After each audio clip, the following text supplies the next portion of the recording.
দেখো তোমাদের তাহলে আমি আজকে দিয়ে দিচ্ছি ডিএসসিসি 8 অর্থাৎ ছন্দ অলঙ্কার ও প্রবন্ধ পেপারের ফাইনাল সাজেশন। কলকাতা বিশ্ববিদ্যালয়ের আন্ডারে যারা এবছর 4th সেমিস্টার বাংলা অনার্স বা মেজর ফাইনাল এক্সাম দেবে 2026 সালে, তাদের জন্য এই সাজেশনটা। এইটার আমি শর্ট কোশ্চেন দেবো এবং প্রিভিয়াস ইয়ার্স কোশ্চেন অ্যান্সার, যেটা সব থেকে গুরুত্বপূর্ণ তোমাদের এবং খুব কাজে লাগবে। কারণ 15টা শর্ট কোশ্চেন রয়েছে, সেই 15টা শর্ট কোশ্চেনের জন্য অবশ্যই পূর্ববর্তী সালের সংক্ষিপ্ত প্রশ্নোত্তরের সলিউশন অবশ্যই দেবো। সমস্ত পেপার কটা দেবো, চিন্তা নেই। এটা তোমরা তো জানো, প্রান্তিক গাইডে আমি দিয়ে থাকি। আর এই পেপার যারা নোটস সংগ্রহ করতে চাও বা পরবর্তী সেমিস্টারে অনলাইন ক্লাস করতে চাও, স্ক্রিনে নাম্বারে যোগাযোগ করবে, সমস্ত কিছু পেয়ে যাবে। আর তার আগে একটা আমি শর্ট কোশ্চেনও দেবো। আর লাস্ট মিনিট ফাইনাল সাজেশন, এটা তো অবশ্যই পাবে, চিন্তা নেই। চ্যানেলের সঙ্গে থাকো, সাবস্ক্রাইব করে রাখো। এখন এই পেপারটা কিন্তু গ্রামাটিক্যাল, ছন্দ অলঙ্কার। তোমরা চাইলে 85% 95% মার্কস পাবে, এটা বলে রাখছি। চাইলে কিন্তু তোমরা 90% মার্কস অবলীলাক্রমে পাবে, এটা আমি বারবার বলেছি। কারণ এই যে ছন্দ অলঙ্কার রয়েছে, ছন্দ অলঙ্কারে যদি সঠিক করতে পারো, নোটসগুলো যদি খুব সুন্দর করে গুছিয়ে লিখতে পারো, তাহলে কিন্তু অবশ্যই তোমরা ভালো স্কোর করতে পারবে। যদি নোটসটা লিখতে পারো, ধরো একটা পড়েছে স্বরবৃত্ত ছন্দ, আমি ধরে নিচ্ছি অক্ষরবৃত্তটাই বলি, অক্ষরবৃত্তের ছন্দ, তাহলে তোমাকে লিখতে হবে প্রথমে একটা সংজ্ঞা লিখতে হবে, তারপর তার সম্পর্কে কিছুটা বিস্তারিত আলোচনা করতে হবে, তারপরে উদাহরণ দিতে হবে। ক্লিয়ার? এবারে বৈশিষ্ট্য যাব।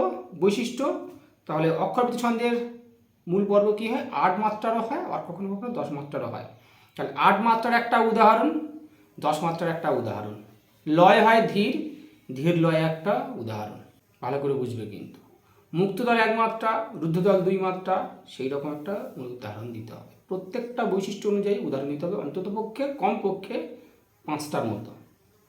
পয়েন্টস দিতে হবে 12টার বেশি, 12টা থেকে 14-15টার মতো পয়েন্টস দিতে হবে, কিন্তু 5টা-6টার মতো বৈশিষ্ট্য অনুযায়ী উদাহরণ দিতে হবে। এভাবে নোটসটাকে সাজাতে হবে, তাহলে তোমরা কিন্তু ওই 15 নম্বরের মধ্যে 12, 13, 14 মতো স্কোর করতে পারবে। তাহলে কিন্তু 90% মার্কসটা পাওয়া সম্ভব হবে। এবং নির্ণয় পরে তোমাদের অবশ্যই জানো, কোশ্চেনগুলো দেখে নেবে। নির্ণয় পরে ছন্দ নির্ণয়, ছন্দ নির্ণয়টা 5 নম্বরের, যদি সঠিক করতে পারো 5-এর 5 পাবে, একটা নাম্বারও কাটবে না, 5-এর 5। অলঙ্কার, অলঙ্কার লেখার নিয়মটা কেমন? অলঙ্কারের সংজ্ঞা দিলে, সংজ্ঞা দেওয়ার পরে একটা উদাহরণ দিলে সেই উদাহরণের ব্যাখ্যা দেবে, বুঝা গেল? পরবর্তী আরও একটা উদাহরণ দেবে, তার ব্যাখ্যা দেবে। তারপর শ্রেণী বিভাগ রয়েছে, শ্রেণী বিভাগগুলো দেবে। শ্রেণী বিভাগগুলো দেওয়ার পরে তার এই উদাহরণগুলো দিতে হবে, এবং যদি সময় থাকে, যদি মনে করো ব্যাখ্যাও দেবো, সেটাও দিতে হবে। এবং অবশ্যই করে সেই অলঙ্কারের বৈশিষ্ট্য। তাহলে অলঙ্কারের নোটস, ছন্দের নোটস যদি খুব সুন্দর করে গুছিয়ে সাজিয়ে লিখতে পারো, তাহলে অবশ্যই তোমরা যথেষ্ট ভালো স্কোর করতে পারবে। আর এবারে যাই সংক্ষিপ্ত প্রশ্ন, তো 15টা শর্ট কোশ্চেন। ছন্দ নির্ণয়, অলঙ্কার নির্ণয়, আর অলঙ্কারও তো নির্ণয় পড়ে, সেটাও ঠিক করতে হবে, 5-এর 5 পাবে। আবার এই উদাহরণ তুলে দেবে, আমি সালের শর্ট কোশ্চেন যখন দেখবো তখন দেখবে, বা তোমরা প্রিভিয়াস ইয়ার্স কোশ্চেনগুলো গুগল থেকে নিয়ে ফলো করে দেখো। একটা কবিতা তুলে দিয়ে বলছে এটা কোন ছন্দ, একটা কবিতা তুলে দিয়ে বলছে এটা কোন অলঙ্কার।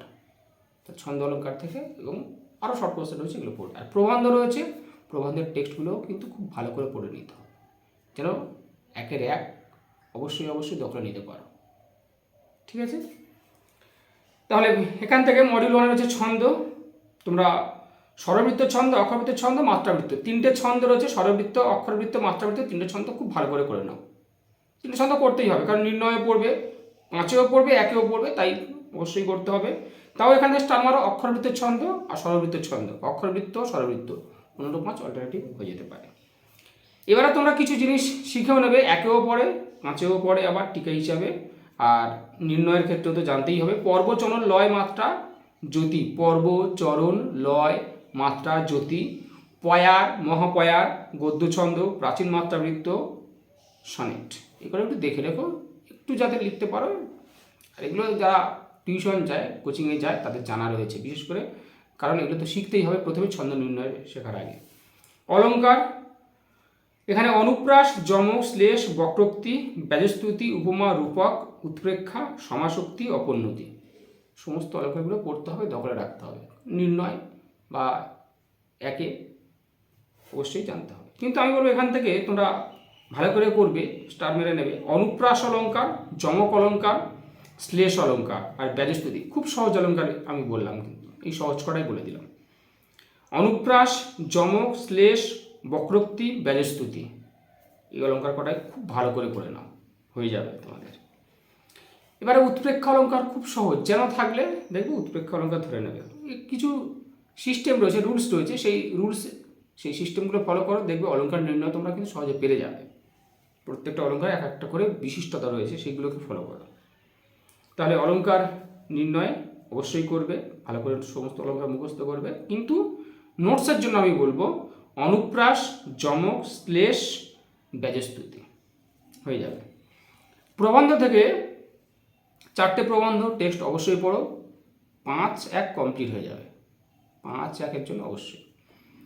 আর 15-র জন্য আমি বলবো তোমরা পতঙ্গ প্রবন্ধের বিষয়বস্তু, মনুষ্য মাত্রই পতঙ্গ।